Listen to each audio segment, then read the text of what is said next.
శతక సాహితీ సరస్వతికి నమస్కారం.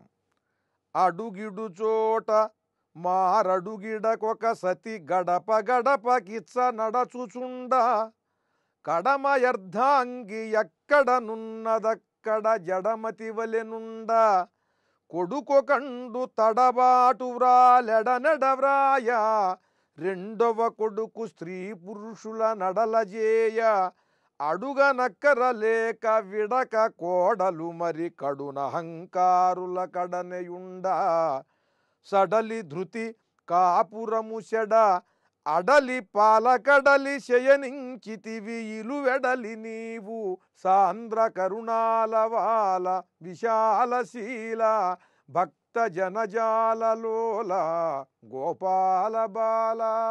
ఓ గోపాలకృష్ణమూర్తి, అడుగిడు చోట మారడుగిడకొక సతి గడప గడపకిచ్చ నడచుచుండా.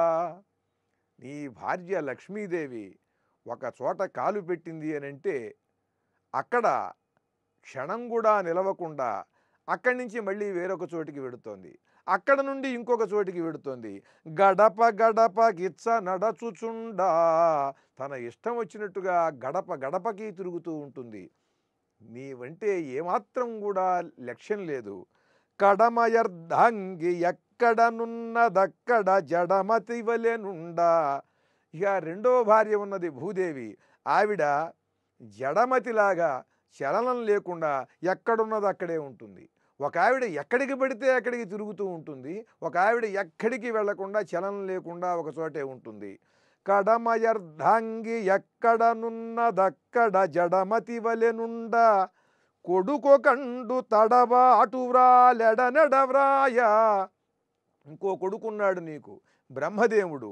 ఆయన తడబాటు వ్రాలు, ఆయన వ్రాసేటువంటి వ్రాత తడబాటుతో వ్రాసేటువంటి వాడు ఎంత చికిరి బిక్కిరిగా చిందరవందరగా రాస్తాడో ఆ రాసిన వాడికే అర్థం కాదు, అట్లా రాస్తాడు ఆయన.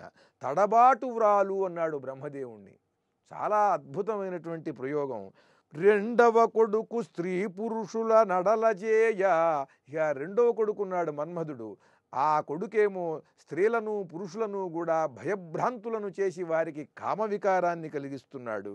అడుగనక్కరలేక విడక కోడలు మరి కడునహంకారుల కడనెయుండ. ఇహ నీ కోడలున్నది సరస్వతీదేవి.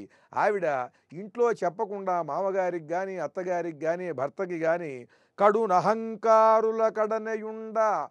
విద్యాహంకారంతో ఉన్నటువంటి శాస్త్రవేత్తలు పండితులు కవులు వాళ్ళ దగ్గరే ఉంటుంది ఆవిడే.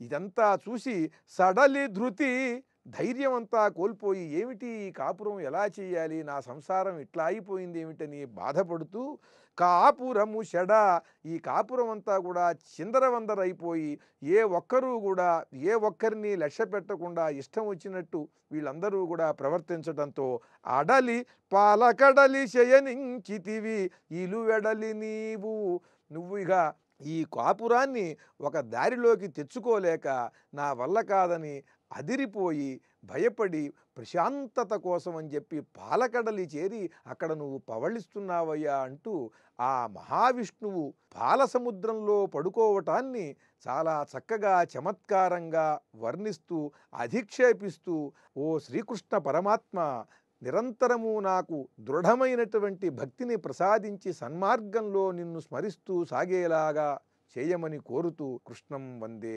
జగద్గురుం.